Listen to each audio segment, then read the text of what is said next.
Manusia bro, saya banyak membaca cerita-cerita ilustrasi ya. Ada seorang pengemis, ternyata dia adalah Allah. Dia menyamar menjadi pengemis. Dia ingin tahu, dia ingin menguji orang ini, apakah dia menyayangi pengemis ini. Ternyata orang ini, dia seorang anak-anak memberi sedekah sama pengemis ini. Lalu dia menghilang, tidak berapa lama ini anak-anak orang tuanya menjadi kaya raya. Di situ diceritakan bahwa sebetulnya dia itu adalah Allah yang menjadi manusia, menyamar. Tetapi data kalian selalu mengatakan tidak mungkin dia menjadi manusia. Kalian selalu mengatakan tiada yang mustahil bagi Allah. Semua dia bisa lakukan. Tetapi tiba-tiba kalian bilang, tapi tidak mungkinlah dia menjadi manusia. Bukan kalian membatasi namanya. Kalian katakan tiada yang mustahil. Lalu utruk-utruk mustahil lah dia menjadi manusia. Mikir nggak kalian itu bro? Sudah ngomongnya Bu? Lanjut, silakan coba. Sekarang saya lagi. Kamu mengatakan bahwa Tuhan menjadi manusia itu untuk menunjukkan kasih sayangnya. Ya. Oh, berarti kalau secara logika orang yang tidak hidup sejaman Tuhan Anda, berarti dia tidak disayangi karena dia tidak bertemu. Begitu maksud Anda? Bertemu Abraham, bertemu Musa. Nah, berarti yang hadir zaman setelahnya, dia tidak melihat apakah dia tidak disayangi. Kalau itu alasan Anda mengatakan dia harus menjadi manusia untuk menunjukkan kasih sayangnya. Dia tidak harus menampakkan diri untuk sayang, untuk menunjukkan sayangnya. Jadi tujuan menjadi manusia apa? Kamu tanya esensinya.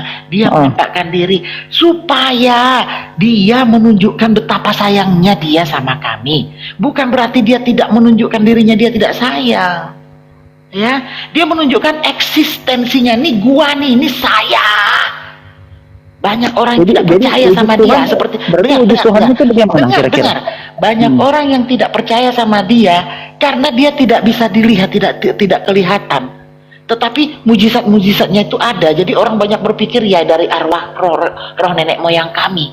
Padahal itu Tuhan yang memberi. Jadi dengan dia menunjukkan dirinya, eksistensinya, keberadaannya, di situ orang banyak percaya. Ini buktinya lah kami anak-anak Tuhan ini yang percaya sama Yesus. Setelah dia menunjukkan eksistensinya, banyak orang yang terpanggil. Banyak orang yang percaya bahwa ya Tuhan itu ada. Oh ya. Oke, sekarang saya tanya ya, Bu Minef. Bu Minef punya handphone jawab ya? Bu Minef punya handphone. Allah menjadi manusia. Saya jawab. Tuh, Bu Sophie lebih komplit. Oke.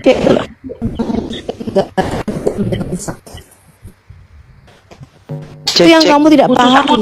Karena kamu tidak memahami di dalam Quranmu apa tujuan.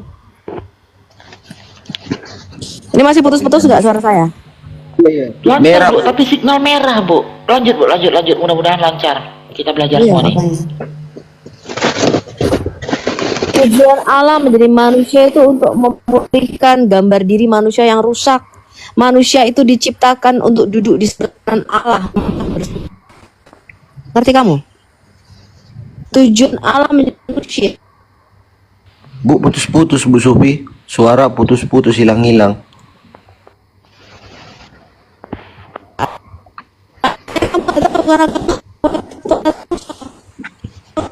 Hilang-hilang Bu. Gak kedengeran Bu Sophie ya. Itu berbuat dosa. Bu Sophie lagi di mana Bu? Putus-putus Saya suara lagi di Bu. rumah. Memang ini karena saya pakai HP. Ya nantilah saya lagi pakai HP. Nanti kalau di iPad. Iya, signalnya merah Bu. Kayaknya Ibu jauh dari jaringan ya, sedang jauh dari jaringan, dari WiFi. Jadi ngomongnya Bu Sophie itu gini ya, gitu.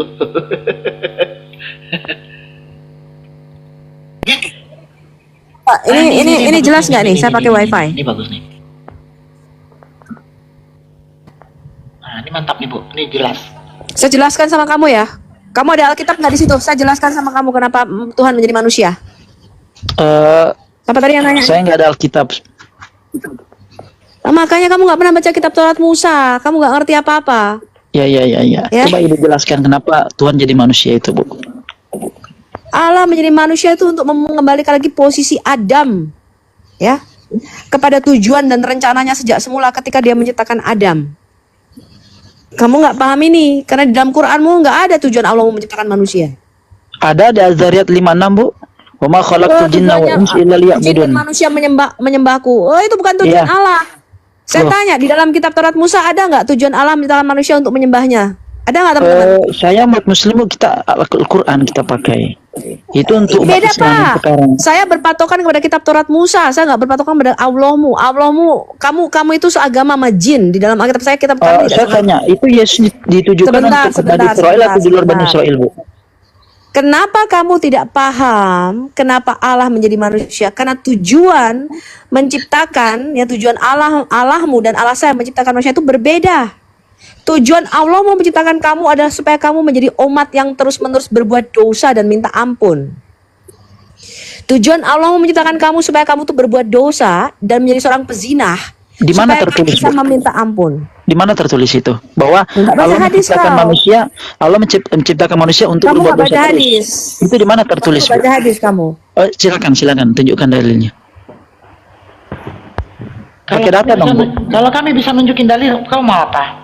Coba saya lihat bagaimana. Kamu mau apa kalau bisa? Atau di kita Al-Quran tunjukkan satu itu? ayat saja Sudah hampir bahwa tiap hari Allah itu dibuka. menciptakan manusia untuk Kamu berbuat kurang jahat. Jauh dia ngajinya. Sebentar. Kurang jauh ngajinya. Kurang dia jauh. ngajinya. Oke, kamu yang jauh ngajinya tunjukkan satu ayat di Al-Quran. Kalau kami bisa Allah tunjukkan. menciptakan Apa, manusia apa, untuk apa. berbuat Taruhannya apa? jahat. Ayo. Taruhannya apa? Dari tadi ngotot kamu. Iya, Nih, itu bentar, adalah bentar, kata-kata. bentar. Buktikan. Kamu dengerin ya. Hmm. Kamu dengerin ya. Di Al-Quran, Tujuan Bu, ya? Allah menciptakan manusia itu ada di dalam kitab Taurat Musa, Kejadian 1 ayat 26. Ya. Kamu nggak paham ini karena Allah mau menciptakan kamu untuk menjadi seorang yang berbuat dosa dan pezinah. Kalau saya mengatakan di dalam Bible tulis Tuhan menciptakan kejahatan, Allahmu telah menetapkan dosa perzinahan dari setiap anak cucu Adam. Ya, itu bukan tujuan Allah dalam menciptakan Adam.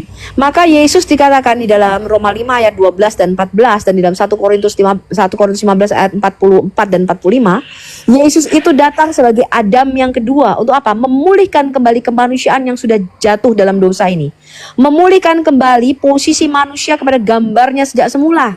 Itu yang kamu nggak paham. jadi untuk menghapus dosa Nggak begitu, paham Bu. itu. Menghapus dosa begitu. Untuk memulihkan posisi Adam sebagai raja, imam dan Tuhan di bumi. Apa yang membuat posisi manusia itu tidak pulih, Bu? Saya kasih tahu kamu, ya, kamu harus baca di dalam Kejadian 1 ayat 26. Apa tujuan Allah menciptakan Adam? Tujuan Allah menciptakan Adam itu bukan untuk menyembah Dia. Allah gitu. menciptakan Adam itu untuk memerintah bersama Dia. Ya, kamu Berarti baca ada itu. memerintah juga. Begitu. Makanya kamu dengar. Oke. Kamu pernah baca Kejadian 1 ayat 26 nggak? Pernah baca kitab Taurat Musa nggak? Enggak, saya enggak baca. Nggak coba baca, jelaskan. makanya kamu nggak ngerti. Ya, Ibu jelaskan. Saya kan bertanya, kenapa Tuhan jadi manusia? Ibu Jangan jelaskan. ngeyel, makanya kamu Oke. kalau jelasin jangan ngeyel. Oke, saya enggak ngeyel. Oke, saya bertanya ya, bukan ngeyel itu, Bu. Ya, Kamu silakan. harus silakan. paham dulu ya, Kejadian 1 ayat 26. Itu yang disebut the original plan of God. Itu yang disebut the grand design. Rencana Allah sejak semula ketika menciptakan Adam. Allah menciptakan Adam itu untuk duduk di sebelah kanan Dia. Artinya memerintah bersama Dia. Allah dan Mesiasnya, Allah dan manusia itu memerintah bersama-sama. Kamu bisa baca nih dalam Mazmur 2. Berarti ada memerintah juga seperti Tuhan, maksudnya Yes, begitu, Bu. Adam itu Tuhan di bumi. Berarti dua Tuhan. Yes. Saya kasih tahu kamu. Saya kasih tahu kamu. Oke. Ya. Kamu nggak paham itu. Allah kami di dalam Alkitab itu adalah Allah yang roh. Dia memerintah di dalam satu kerajaan yang disebut di dalam Alkitab saya sebagai kerajaan surga. Ngerti kamu? Allah itu bukan manusia, dia nggak punya bentuk fisik seperti kamu dan saya. Kamu baca di kitab Kejadian 1 ayat 1. Allah itu membentuk satu kerajaan lain. Yang dia beri nama kerajaan di bumi. Kerajaan di bumi ini Allah kami memberi namanya sebagai Malikut Enos atau kerajaan manusia, kerajaan Adam. Oke, Bu, tunggu, bisa saya potong, Bu? Ini Ibu Gak bisa kamu umatnya Nabi potong, Musa kamu diam atau dulu. siapa? Gak bisa kamu potong, kamu diam dulu. Oke, baik. Ya. Adam, kerajaan di dimensi fisik ini, dia itu menciptakan selem atau gambar ya yang membawa karakter Allah di bumi ini karena dia tuh roh, dia nggak bisa langsung memerintah bumi. Allah itu bukan makhluk fisik seperti kamu dan saya, dia nggak punya bentuk tubuh seperti kamu dan saya. Ya. Ketika Atau dia begini, Bu. menciptakan Maaf, Bu Sophie, Kamu itu kan makanya dijelaskan diam pakai nih. akal dulu, Bu Tolong Sophie, ya. lanjut dong. Siapa yang nggak suka Oke, nih oke, kalau oke, tanya oke. saya Saya diam. ngajar dia mutus-mutus. Baik, silakan. Ya, saya mute ya. Apa nggak pernah baca kitab Taurat Musa kok ngeyel? Ketika Allah menciptakan kerajaan manusia di bumi ini, dia itu menciptakan satu jenis makhluk lain yang membawa gambar dirinya di dalam dimensi kita. Dia memberi nama makhluk ini adalah Adam. Ini yang kamu harus paham. Dan Adam di dalam Kejadian 1 ayat 26 itu diberikan kuasa sebagai raja di bumi ini. Adam itu memerintah sebagai Tuhan di bumi ini. Kekuasaan Adam sebagai Tuhan itu kamu baca di dalam Kejadian 1 ayat 26. Adam itu berkuasa ya atas semua lautan, atas seluruh lautan, itu ketuhanan Adam. Atas semua burung-burung di udara dan atas semua yang ada di muka bumi. Itu daerah kekuasaan Adam. Adam itu raja dan Tuhan di bumi ini. Itu kamu nggak paham. Ya. Ketika di dalam Kejadian 3 di dalam kitab Taurat kami, Adam itu jatuh ke dalam dosa, dia itu memberontak terhadap otoritas kerajaan sorga. Itu yang kamu nggak paham. Ketika Adam memberontak terhadap otoritas kerajaan sorga, dia melepaskan, dia kehilangan 3 jabatan ini. Dia kehilangan kerajaan manusia di bumi ini. Dia kehilangan keimamatannya. Adam itu bukan lagi menjadi imam ya di Taman di Eden. Dia diusir keluar dari Taman di Eden. Adam kehilangan kuasa ketuhanan di bumi ini, nggak lagi punya dominion atas bumi ini. Itu yang kamu nggak paham. Ya, nggak ada cerita dulu binatang itu bisa makan manusia. Binatang itu bisa memberontak melawan, nggak ada cerita karena Adam itu gambar Allah di bumi ini. Itu yang kamu tidak paham. Tidak ada cerita yang namanya kita itu nggak jatuh miskin, ya nggak bisa bayar kontrakan, nggak punya duit, nggak ada cerita itu. Itu bukan rencana Allah ketika menciptakan manusia. Allah menciptakan manusia sebagai penguasa di bumi ini. Itu yang kamu nggak paham, memerintah bersama Dia. Tapi pemerintahan dan ketuhanan Adam di bumi itu tidak mutlak. Kerajaan manusia di bumi itu di bawah satu kerajaan lain, namanya kerajaan surga. Kerajaan manusia di bumi itu merupakan kepanjangan daripada kerajaan surga. Itu yang kamu nggak paham. Ya, makanya kamu baca Mazmur 115 ayat 16. Allah memerintah di dalam surga, tetapi bumi telah diberikan kepenguasaannya kepada anak-anak Adam, kepada manusia. Itu yang kamu nggak paham. Makanya Tuhan Allah kami tidak bisa melakukan apapun di bumi ini tanpa Dia berbicara dulu kepada manusia. Kenapa? Karena Allah kami roh. Kalau Dia mau melakukan sesuatu, Dia harus melakukan sesuatu melalui makhluk yang mempunyai tubuh dari tanah, dari Adamah. Itu yang kamu nggak paham. Sejak Adam jatuh ke dalam dosa, maka semua manusia kehilangan otoritasnya atas bumi ini. Kita tidak lagi bisa memerintah bumi ini. Itu yang kamu tidak pahami. Manusia jatuh dari posisinya duduk di sebelah kanan Allah. Dari rencana Allah ini manusia sudah meleset. Itu namanya dosa. Dosa itu artinya meleset dari rencana Allah sejak semula. Yesus datang itu untuk mengembalikan lagi. Dia datang sebagai Adam yang kedua. Dia datang sebagai prototipe manusia baru. Maka Alkitab mengatakan kalau kamu lahir hanya sekali dari Adam yang pertama, kamu akan mati 2 kali. Tapi kalau kamu lahir daripada Adam yang kedua yaitu Yesus, kamu akan masuk dalam kehidupan kekal. Yesus datang itu untuk mengembalikan lagi posisi manusia ke rencananya sejak semula. Makanya kamu baca di dalam Wahyu 5 ayat 9-10. Untuk apa Yesus menebus kita dengan darahnya? Untuk bukan membawa manusia masuk ke dalam surga. Yesus datang menebus kita dengan darahnya. Coba Bu Inek bukakan Wahyu 5 ayat 9-10. Untuk apa Tuhan menjadi manusia? Wahyu 5. Jadi cerita dari Kejadian sampai Wahyu itu nyambung-menyambung. Kamu nggak paham ini. Ayat berapa, Bu? Ini biasa 9-10. Oh iya, 9-10. Oke ya. Open cap. Dan orang Kristen itu nggak paham ya bahwa Mesias itu disembah bersamaan dengan Allah kita. Kalau paham udah Kristen dia, Bu. Ditinggalkannya Islam. Begini Bu, kalau saya paham, saya tambah beriman kepada Islam Bu. Betul.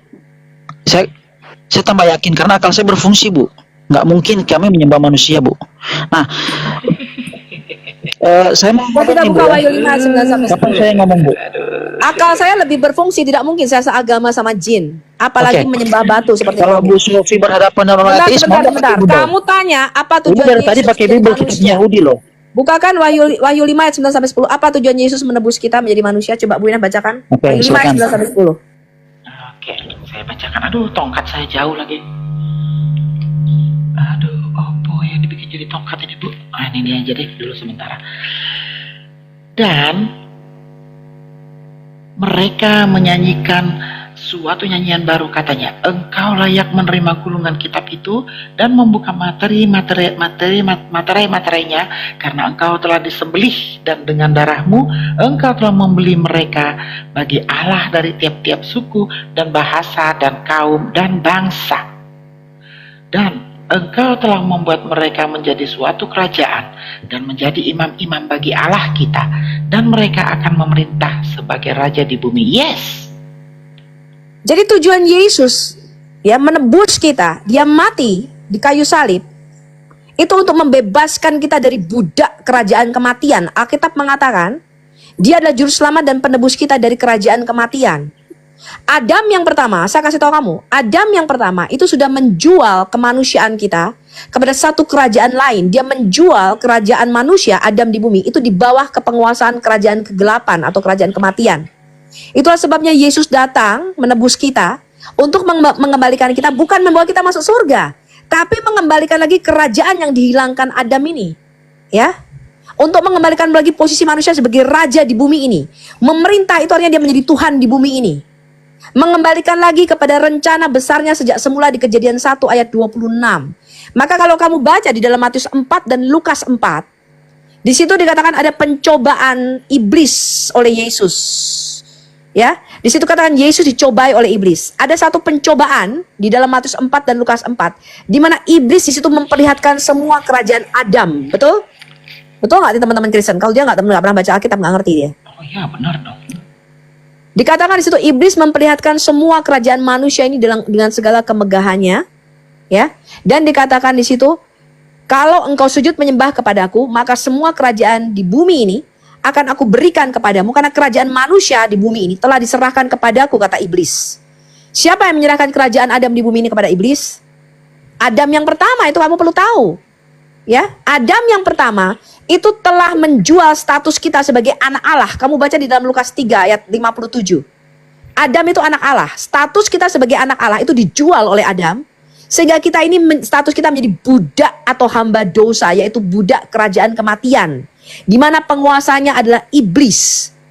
Karena itu Yesus mengatakan begini, aku datang itu sebagai penebus dan juru selamatmu, untuk membebaskan kamu dari perbudakan dosa. Sama seperti tipologi Musa. Musa itu membebaskan bangsa Israel dari perbudakan Mesir.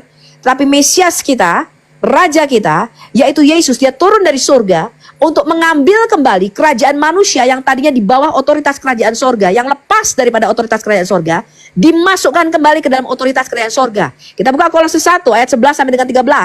Apa tujuan Yesus menebus kita? Bukan membawa manusia masuk dalam sorga. Apa tujuan Yesus menjadi penebus dan juru selamat kita? Kolose 1 ayat 11 sampai dengan 13. Kita lihat 1 ayat 11 dan 13, bacakan. 11 sampai 13. Dan dikuatkan dengan segala kekuatan oleh kuasa kemuliaannya untuk menanggung segala sesuatu dengan tekun dan sabar, dan mengucap syukur dengan sukacita kepada Bapa yang melayakkan kamu untuk mendapat bagian dalam apa yang ditentukan untuk orang-orang kudus di dalam kerajaan terang. Ia telah melepaskan kita dari kuasa kegelapan dan memindahkan kita ke dalam kerajaan anaknya yang kukasihi. Haleluya. Saya jelaskan sama kamu ya. Tujuan Yesus menjadi manusia bukan seperti dalam Allahmu masuk ke jannah, masuk ke surga, bukan. Tapi tujuan Yesus itu adalah untuk menciptakan satu langit yang baru dan bumi yang baru, suatu dunia yang baru, yang bebas dari kutuk dan penghukuman Allah di dalam Kejadian 3. Dan dia menciptakan langit yang baru dan bumi yang baru, yang dia persiapkan nanti. Alkitab mengatakannya adalah dunia yang lain atau dunia yang akan datang. Ya, langit yang baru dan bumi yang baru yang dipersiapkan Allah bagi kita, yang lepas dari kutuk hukum dosa. Dikatakan di langit yang baru dan bumi yang baru tadi, itu tidak ada lagi air mata dan tidak ada lagi kematian. Sampai sini paham teman-teman Kristen? Paham nggak ini? Langit yang pertama dan bumi yang pertama ini sudah kena kutuk dan penghukuman Allah di dalam Taman di Eden di Kejadian 3. Paham? Ya, jelas. Ketika Allah menciptakan langit dan bumi, itu dia menciptakan langit dan bumi ini bukan dengan kutuk. Ini Anda mesti paham. Dan satu lagi ya, bagi orang Kristen, kalau orang Muslim nggak paham, dia nggak pernah baca Alkitab. Saya jelaskan bagi orang Kristen, Allah ketika dia menetapkan satu tujuan penciptaan, langit dan bumi dan juga penciptaan manusia, Allah itu tidak pernah merubah tujuannya. Dia menciptakan manusia untuk menghuni bumi dan tujuan ini nggak pernah berubah. Manusia tidak boleh menghuni surga. Sampai sini paham? Saya ulangi, bagi orang-orang Kristen ini, banyak orang Kristen nggak paham, soalnya pikirannya ke surga mulu. Kalau orang Muslim ditambahi, surga nanti ada wedang jahe, piring-piring dari emas dan perak, ditambahi 72 bidadari berdada montok. Itu hayalan mereka. Kenapa? Karena mereka itu, saya kasih tahu Anda ya teman-teman Kristen ya, agama itu diciptakan manusia itu untuk melepaskan diri dari bumi yang penuh dengan kesusahan dan sengsara. Berapa Sampai menit ini dia paham? ngomong, Bu? Kapan saya ngomong, Bu? Diam. Oh. Saya nggak butuh kamu. Mute. Oh gitu. Mute. Ya udah. Mute. Kamu dengerin di bawah aja, kamu dengerin di bawah. Ya, kamu dengerin di bawah. Ya sudahlah, imani sajalah kayak gitu. Ya, no, bukan iman saja. Ada Iya, apa saya mau kalau- bertanya, kalau bicara nggak ada waktu. Dikasih. Penjelasannya itu nggak bisa semenit 2 Itu menit. yang membuat saya Itu bertanya itu hebatnya kekristenan ya. tujuan Itu Tuhan itu hebatnya diciptakan kekristenan. manusia bumi itu nggak sampai bisa bayar kontrakan, itu gimana, Bu ya? Maksudnya gimana itu? Saya ulangi ya teman-teman ya.